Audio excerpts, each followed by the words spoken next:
क्या आपके जीवन में कोई ऐसा व्यक्ति है जो आपकी सफलता से जलता है, या ऑफिस में कोई ऐसा सहकर्मी जो हर कदम पर आपके लिए मुश्किलें खड़ी करता है? हम सभी कभी न कभी ऐसे प्रतिद्वंद्वियों का सामना करते हैं जो हमसे ज्यादा शक्तिशाली या साधन संपन्न लगते हैं। अगर हां, तो यह वीडियो आपके लिए है। आज हम सिर्फ किताबी बातें नहीं करेंगे, बल्कि उस व्यावहारिक और अचूक रणनीति को समझेंगे जिसे लगभग 2,500 साल पहले आचार्य चाणक्य ने अपने ग्रंथ अर्थशास्त्र में समझाया था। यह वही ज्ञान है जिसने एक साधारण बालक चंद्रगुप्त को एक विशाल साम्राज्य का सम्राट बनाने में मदद की। ये वो रणनीतियां हैं जिन्हें आज भी दुनिया के बहे बहे लीडर्स और सीईओ अपने गुप्त हथियार की तरह इस्तेमाल करते हैं। हम आपको एक कहानी के जरिए चाणक्य के इन 6 शक्तिशाली सिद्धांतों की यात्रा पर ले चलेंगे। हालांकि यह कहानी प्रतिष्ठानपुरी के राजा धर्मसेन और क्रूर आक्रमणकारी क्रूरकेश की एक काल्पनिक कथा है, पर यह चाणक्य की रणनीतियों को समझने का सबसे अच्छा तरीका है। इस कहानी में राजा धर्मसेन की सेना छोटी थी, संसाधन कम थे और प्रजा डरी हुई थी। वहीं क्रूरकेश की सेना विशाल और क्रूरता की कहानियां डराने वाली थीं। सीधा युद्ध आत्महत्या करने जैसा था। तब राजा धर्मसेन ने चाणक्य की षड्गुण्य नीति से प्रेरणा ली। वो 6 सिद्धांत जो शत्रु को बिना लड़े हराने की कला सिखाते हैं।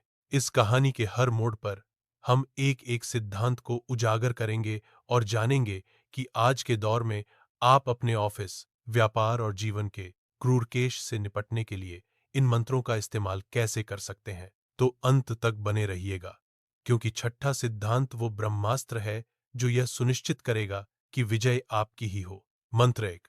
शत्रु की शक्ति को कभी कम मत समझो। कहानी शुरू होती है प्रतिष्ठानपुरी के दरबार से, जहां एक दूत कांपते हुए बर सुनाता है, महाराज, क्रूरकेश अपनी विशाल सेना के साथ हमारे राज्य की ओर बढ़ रहा है। दरबार में सन्नाटा छा गया। राजा धर्मसेन जानते थे कि यह हिम्मत दिखाने का नहीं, बल्कि बुद्धि से काम लेने का समय है। उन्होंने अपने जासूसों को बुलाया और एक ही आदेश दिया, जाओ और क्रूरकेश के बारे में सब कुछ पता लगाओ। उसकी सेना कितनी बड़ी है, उसके हथियार कैसे हैं, उसकी आदतें, उसका घमंड, उसका डर। मुझे हर छोटी बड़ी जानकारी चाहिए। याद रखना, हम उसे तब तक नहीं हरा सकते जब तक हम उसे खुद से बेहतर न जान ले। यह चाणक्य का पहला और सबसे बुरी सिद्धांत है। अपने शत्रु को कभी भी कम मत आंको। आचार्य चाणक्य के अनुसार ज्यादातर हार का कारण अति आत्मविश्वास और दुश्मन को कम समझने की भूल होती है। हम अक्सर सोचते हैं, यह मेरा क्या बिगाड़ लेगा, और यही सोच हमारी सबसे बड़ी गलती बन जाती है। चाणक्य कहते हैं कि शत्रु चाहे छोटा हो या बड़ा, उसे हमेशा गंभीरता से लेना चाहिए। अब इसे आज की जिंदगी में देखते हैं। मान लीजिए आपके ऑफिस में कोई नया सहकर्मी आता है। वह शांत रहता है और आपको लगता है कि वह अनुभवहीन है। आप उसे नजरअंदाज कर देते हैं। लेकिन कुछ महीनों बाद वही सहकर्मी एक बड़े प्रोजेक्ट में आपसे बेहतर काम करके प्रमोशन पा लेता है। आपको झटका लगता है। क्यों? क्योंकि आपने उसे कम आंका। आपने उसकी शांति को उसकी कमजोरी समझ लिया, जबकि वह पर्दे के पीछे मेहनत कर रहा था। व्यापार में भी यही होता है। आपकी एक जमी जमाई दुकान है और सामने एक छोटी सी नई दुकान खुलती है। आप सोचते हैं, यह मेरे 20 साल के काम के आगे कहां टिकेगी? लेकिन वह छोटी दुकान बेहतर सर्विस, नई तकनीक और होम डिलीवरी देकर धीरे धीरे आपके सारे ग्राहक अपनी ओर खींच लेती है। आपकी हार का कारण आपने अपने प्रतियोगी की क्षमता को कम करके आंका। चाणक्य का पहला मंत्र सिखाता है, ज्ञान ही शक्ति है और अपने शत्रु का ज्ञान सबसे बड़ी शक्ति है। यह नीम का वो पत्थर है जिसके गलत होने पर पूरी इमारत ढह सकती है। मंत्र 2। शत्रु शक्तिशाली हो तो मित्र बनकर रहो। राजा धर्मसेन के जासूसों ने जो जानकारी दी वो डराने वाली थी। क्रूरकेश की सेना वाकई बहुत बड़ी थी। सीधी लड़ाई का मतलब था बर्बादी। तब राजा ने एक ऐसा कदम उठाया जिससे सब हैरान रह गए। उन्होंने युद्ध की तैयारी के बजाय कीमती तोहफों के साथ अपने सबसे चतुर दूत को क्रूरकेश के पास भेजा।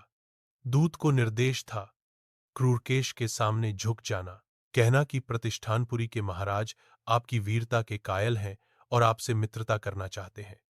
उसे इतना सम्मान दो कि उसका घमंड 7वें आसमान पर पहुंच जाए। यह था चाणक्य का दूसरा सिद्धांत। यदि शत्रु शक्तिशाली हो तो उसके मित्र बनकर रहो। जब दुश्मन आपसे ज्यादा ताकतवर हो तो उससे सीधे टकराना बेवकूफी है। समझदार इंसान वह है जो शक्तिशाली दुश्मन के सामने झुककर तूफान को गुर जाने देता है और सही समय का इंतजार करता है। यह आत्मसमर्पण नहीं, बल्कि एक सोची समझी रणनीति है। इसके दो भय फायदे हैं। एक, आपको तैयारी के लिए समय मिल जाता है। दूसरा, दोस्त का नकाब पहनकर आप दुश्मन के इतने करीब पहुंच जाते हैं जहां से आप उसकी कमोरियां और राज जान सकते हैं। सोचिए, आज के कॉरपोरेट जगत में यह कैसे काम करता है। मान लीजिए आपका बॉस गुस्सैल और अतार्किक है। आप उससे लड़ने की बजाय चाणक्य का रास्ता अपनाते हैं। आप विनम्रता से कहते हैं, सर, आपका अनुभव कमाल का है, क्या आप इस प्रोजेक्ट में मेरा मार्गदर्शन कर सकते हैं। यह सुनकर उसके अहंकार को संतुष्टि मिलेगी और वह आपको थरे के तौर पर देखना बंद कर देगा। जब वह आप पर भरोसा करने लगेगा तो कंपनी की गोपनीय बातें और रणनीतियां आपके साथ साझा करेगा। इस तरह आपने एक शक्तिशाली शत्रु को अपने सूचना के स्रोत में बदल दिया है। चाणक्य का यह दूसरा मंत्र कायरता नहीं, बल्कि गहरी बुद्धिमानी का प्रतीक है। यह सिखाता है कि अहंकार को किनारे रखकर वही लक्ष्य पर ध्यान देना चाहिए। लक्ष्य दुश्मन को उसी समय हराना नहीं है, लक्ष्य अंत में जीतना है। अपनी योजनाओं को पूरी तरह गुप्त रखो। जब प्रतिष्ठानपुरी के लोग सोच रहे थे कि उनके राजा ने हार मान ली है, तब राज्य के अंदर कुछ और ही चल रहा था। रात के अंधेरे में कारीगर गुप्त रूप से नए हथियार बना रहे थे। महल के तहखानों में जासूस क्रूरकेश की सेना के नक्शों का अध्ययन कर उसकी सप्लाई लाइन के सबसे कमजोर बिंदुओं की पहचान कर रहे थे। बाहर से प्रतिष्ठानपुरी एक हारा हुआ राज्य लग रहा था, लेकिन अंदर ही अंदर वह एक स्प्रिंग की तरह कस रहा था, जो सही समय पर उछलने को तैयार था। यह चाणक्य का तीसरा और सबसे अनुशासन भरा मंत्र है। अपनी योजनाओं को तब तक गुप्त रखो जब तक वे पूरी तरह सफल न हो जाएं। आचार्य चाणक्य कहते हैं, अपने रहस्य किसी को मत बताओ, यह आदत तुम्हें बर्बाद कर देगी। जैसे ही आपकी योजना आपके मन से निकलकर किसी दूसरे के कान तक पहुंचती है, उसके असफल होने का खतरा ला जाता है। सोचिए, आपको ऑफिस में एक शानदार आइडिया आता है। आप उत्साह में आकर अपने दोस्त को बता देते हैं। अगले हफ्ते मीटिंग से ठीक पहले आपका वही दोस्त आपके आइडिया को थोड़ा बदलकर अपने नाम से बॉस को भेज देता है। गलती किसकी थी? आपकी। आपने अपनी योजना गुप्त नहीं रखी। व्यापार में भी यही नियम लागू होता है। एप्पल अपने नए आईफोन को लॉन्च होने के दिन तक इतना गुप्त क्यों रखती है? क्योंकि यह रहस्य ही उसके प्रोडक्ट के लिए उत्सुकता और मांग पैदा करता है। अगर वे पहले ही सब कुछ बता दें, तो प्रतियोगी उनके आइडिया को कॉपी कर लेंगे। यह मंत्र आपके व्यक्तिगत लक्ष्यों पर भी लागू होता है। अगर आप किसी परीक्षा की तैयारी कर रहे हैं, तो सबको बताने के बजाय चुपचाप मेहनत करें। अपनी ऊर्जा ढिंढोरा पीटने में नहीं, बल्कि तैयारी में लगाएं। जिस दिन आपका नाम सफल लोगों की सूची में आएगा, वही आपकी सफलता का सबसे बड़ा ऐलान होगा। मंत्र 4, शत्रु की सबसे बड़ी कमजोरी को ढूंढो और उसी पर वार करो। राजा धर्मसेन ने दोस्ती का ढोंग करके कीमती समय तो हासिल कर लिया था, लेकिन यह काफी नहीं था। उन्हें क्रूरकेश की दुखती रग, यानी उसकी सबसे बड़ी कमोरी पर वार करना था। जासूसों ने, जो अब दूत के भेष में क्रूरकेश के शिविर में आसानी से घूम सकते थे, जानकारी भेजी। उन्होंने पाया कि क्रूरकेश में एक बहुत बड़ी कमजोरी थी, उसका असीम अहंकार और अपने सबसे प्रिय लेकिन घमंडी सेनापति वज्रबाहु पर अंधा विश्वास। राजा धर्मसेन को अपना लक्ष्य मिल गया। क्रूरकेश की असली कमोरी उसकी सेना नहीं, बल्कि उसका अपने घमंडी सेनापति पर अंधा भरोसा था। यह चाणक्य का चौथा और निर्णायक मंत्र है। दुश्मन की सबसे भई कमोरी को पहचानो और उसी पर अपनी पूरी ताकत से वार करो। हर इंसान या संगठन, चाहे कितना भी शक्तिशाली क्यों न हो, उसकी कोई न कोई कमोरी जरूर होती है। यह घमंड, लालच, डर या कोई करीबी रिश्ता हो सकता है। एक मजबूत किले की पूरी दीवार तोड़ने की कोशिश करने से बेहतर है कि उसका सबसे कमोर पत्थर ढूंढकर उसे गिरा दिया जाए। इसे आज की जिंदगी में लागू करते हैं। मान लीजिए आप सेल्स टीम में हैं और आपका प्रतियोगी बहुत बातूनी और आकर्षक है, लेकिन उसकी आफ्टर सेल्स सर्विस बहुत खराब है। यह उसकी कमोरी है। अब आप अपनी पिच में कहते हैं, मेरा काम सिर्फ सामान बेचना नहीं, बल्कि यह पक्का करना है कि आप हमेशा संतुष्ट रहें। आपको 24/7 मेरी सपोर्ट मिलेगी। धीरे धीरे बाहर में आपकी प्रतिष्ठा एक भरोसेमंद विक्रेता के रूप में फैल जाएगी और आप जीत जाएंगे। आपने उसकी ताकत बातूनीपन से नहीं, बल्कि उसकी कमोरी खराब सर्विस पर वार करके उसे हराया। राजा धर्मसेन समझ गए थे कि असली लड़ाई मनोवैज्ञानिक थी। असली निशाना क्रूरकेश और उसके सेनापति के बीच का रिश्ता था। अब सवाल यह था कि इस कमोरी पर कब, कहां और कैसे वार किया जाए। मंत्र 5। धैर्य रखो और सही समय का इंतजार करो। राजा धर्मसेन अब क्रूरकेश की सबसे बड़ी कमोरी जान चुके थे। उनके मंत्री उतावले हो रहे थे। महाराज, अब कोई चाल चलनी चाहिए।